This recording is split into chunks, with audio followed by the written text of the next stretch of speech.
This is what it's like to be a pack opening YouTuber. Well, that's not quite true. This is just a ton of bulk for the most part. But you do get a ton of stacks of cards all over the place. Hey everyone, it's SJ, and I'm changing up the view today.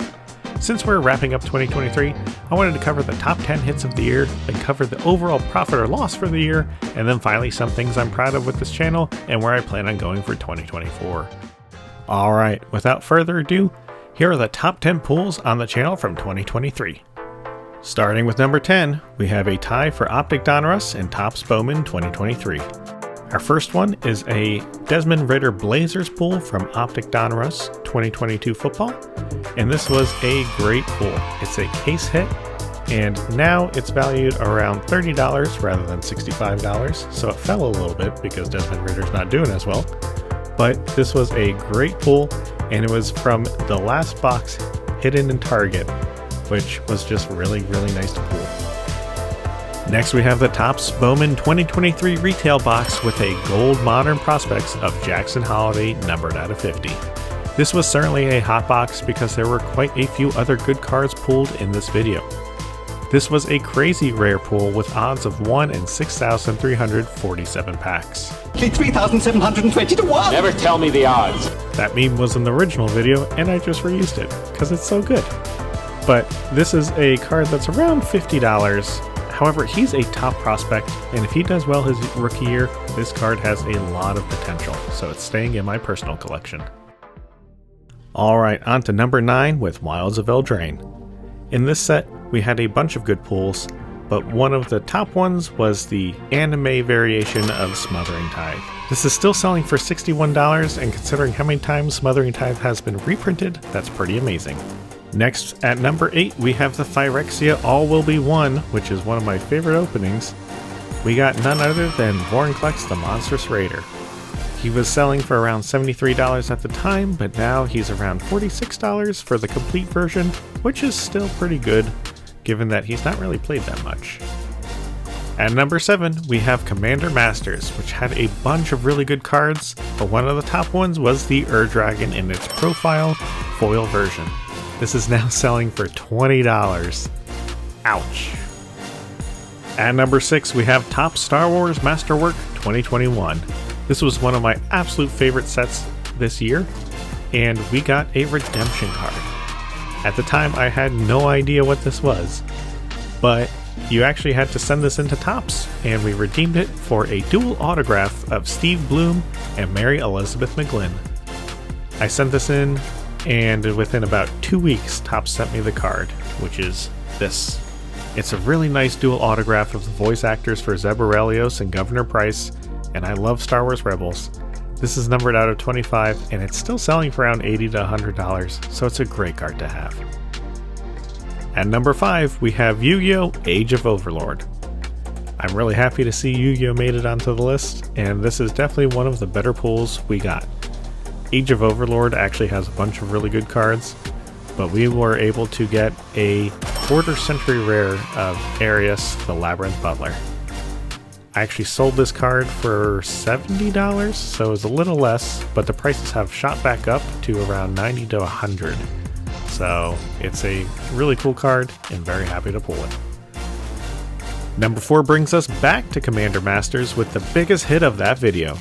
The big chase card of that set was none other than Jeweled Lotus, which was the full art non-foil variation. This card is now selling for $115, so it actually went up. At number 3, we go back to Topps Bowman 2023 retail, which I told you was a hot box. We got a Gabriel Gonzalez, which was a $100 card at the time. This was numbered 50 out of 50, so it was an end cap, which is usually a little more valuable. But now he's selling for around $50, but it was still a really good pull. In second place, we go back to Wilds of Eldraine for our biggest Magic the Gathering pull. We got a really cool card in Wilds of Eldraine, the Confetti Foil Parallel Lives anime variation. This is selling for around $80 now, but I kept this card because it's just so cool. And now, the biggest hit of the year. At number 1, we go to Topps 2023 Bowman Chrome. Here we got a autograph of Zach Eloff, numbered out of 99. and at the time I had no idea how much this was worth.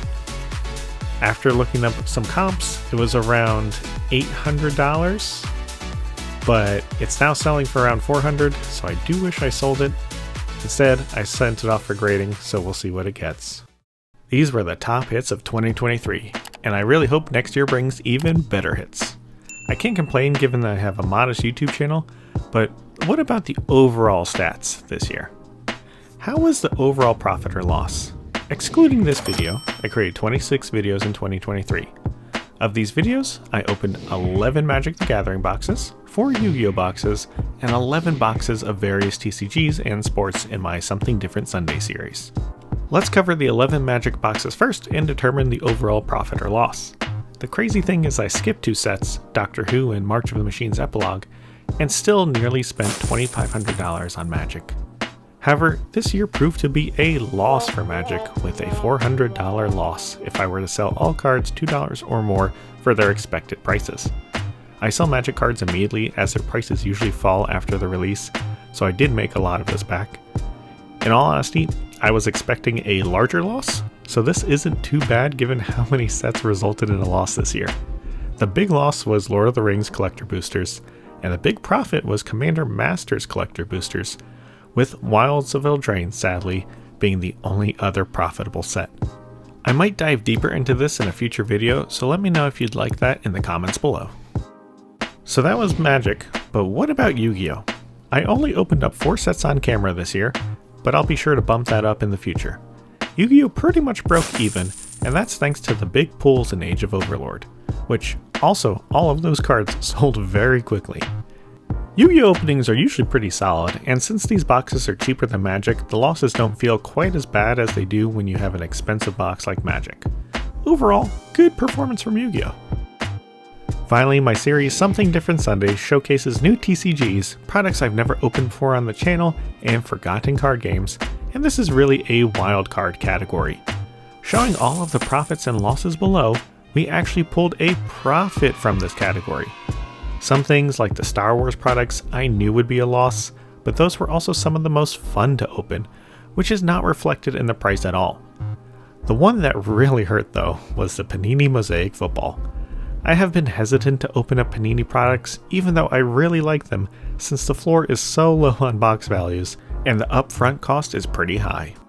However, pretty much every other set was somewhat profitable, with the Bowman Chrome HTAs being the real winner here. So final recap of 2023. I created 26 videos, got 18,000 views and 1,400 watch hours, and an amazing 157 new subscribers. Thank you to everyone for this. I really am grateful for all of you. In those 26 videos, I opened up 26 products and did 1 PSA Guess the Grade. On all of those products, I spent $5,015. However, I had a potential $4,860 returned from those openings, which resulted in an overall loss for this year of $155. Which, after going through all of the numbers, wasn't as bad as I thought. So that was 2023, and this was my first real year of YouTube, and I couldn't be more grateful to everyone who watched. But what is the plan for 2024? My goal for this channel was to become a better editor and cinematographer while doing stuff that I enjoy. I love opening cards, and if you look at my progression this year, my videos have made significant improvements. One of my proudest videos was the Phyrexia All Will Be One video. I made a whole cinematic intro based on a song I found and tried to make it work with the narrative from the MTG story. I spent a ton of time on that and thought it turned out pretty great for my first attempt. Give it a watch if you haven't seen it, but notice the rest of the video compared to my newer stuff. I still have a lot to learn, but I spend more time trying to focus attention, add sound design, standardize audio, and also improve the viewer experience by taking feedback. I'm always trying to improve and innovate while making sure I don't lose track of why I started doing this. I really like doing cinematic intros and novel things because it's a fun challenge. In 2024, I want to get back to those ideas, but they take a ton of time and the YouTube algorithm is tricky. That video didn't do very well because it was released a few weeks after the release of the set. The algorithm is essentially a reflection of your audience, and if a video doesn't do well, it doesn't mean it's a bad video, it just means that either YouTube didn't find the right audience for you, or people aren't actually interested in watching that. There are two different types of content on YouTube, evergreen and topical. Evergreen content is stuff that is still good to watch years from now, like how-tos, product reviews, and advice or mentoring. Topical videos are things that do not age well, like news, speculation videos, and to a point, card opening videos, particularly for Magic. Pretty much all of my content is topical, so this leads me to my goals for 2024. My big goal for this year is to get to 1,000 subscribers. I'm not doing this as a job, nor do I want to replace my first job or even my second job with this, but I would absolutely love to be able to get a little back to subsidize openings on this channel. The next goal is creating evergreen content, and this is where I need your help. I have a ton of ideas, but in all honesty, I want to know what you would like to watch. Lastly, I really need to create a better release schedule, and this is probably the biggest challenge because this is a hobby for me.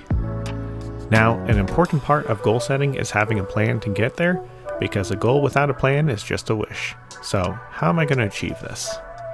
Well, all of these are tightly coupled, but making more consistent releases will help with the algorithm. Making some of these videos evergreen content will help with the overall viewership and watch time, and making stuff people enjoy watching will help with subscribers. So the plan is really to make high quality content, try some new ideas, but continue opening products that I enjoy. I have a backlog of videos to go through still, so if I can space it out at least once a week, this will help a lot with viewership numbers.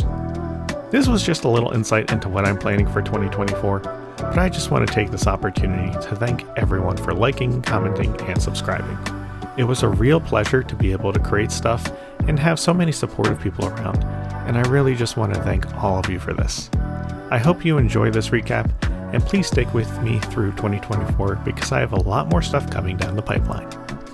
I wish you and your family a happy, healthy, and safe new year, and as always, thank you for watching.